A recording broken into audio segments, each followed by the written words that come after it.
The glowing sea, a harsh radiation-filled environment in which only the toughest and meanest of creatures can survive. A place that is visited only rarely by the player, unless they have a death wish or long to bathe in the warmth of Atom's glow.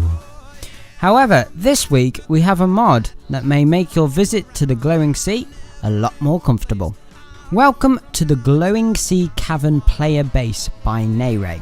And as some of you may remember, we recently covered another of nairae's mods called Survivalist Cellar Hideout. And now they have released this new player home and kindly asked me to take a look. So this player home is located in the root cellar of the Forgotten Church out in the terrifying glowing sea. However, when you eventually get there, if you haven't already been turned into a ghoul that is, you will be greatly rewarded. The glowing sea cavern is radiation free. It's a safe haven, perfect for taking your mind off the horrors that await you when you eventually return to the wasteland. The mod author does warn that when you do try to leave for the first time, you will be greeted with a not so friendly face. However, this is vanilla, so don't worry, the mod author wasn't just being mean. Anyway, back to our happy place. So similarly to the Survivalist Cellar Hideout, this player home follows the same small and cramped theme, which I love. Everything seems reasonable, and considering whoever built the cellar originally, trying to have a giant underground palace probably would have been an impossible task.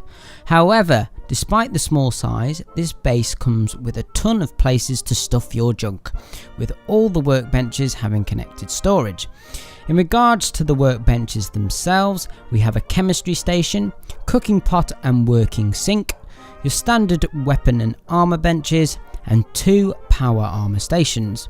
Now at first glance you'd wonder why is there 2 of these, but the mod author has done this to make it easier for you to deal with both your own and your companion's armor. And speaking of which, the base is fully nav meshed, so feel free to throw a party with all your companions.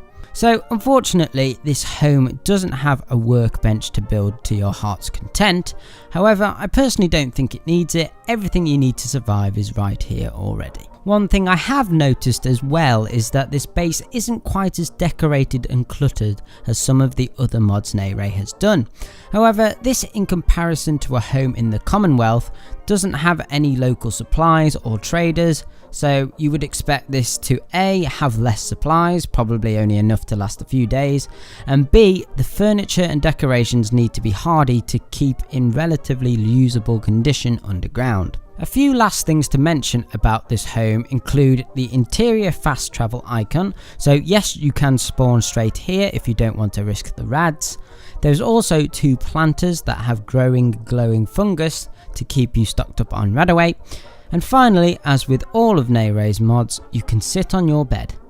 But as you can see, and is mentioned on the mod page, the bunk bed cuts off the camera, which is a small price to pay but may make screenshots a little trickier.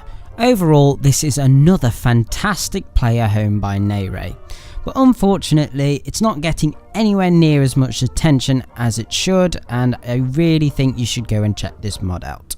But anyway guys, if you enjoyed this video, leave a like, follow me on Twitter or Facebook, but other than that, I'll see you next time.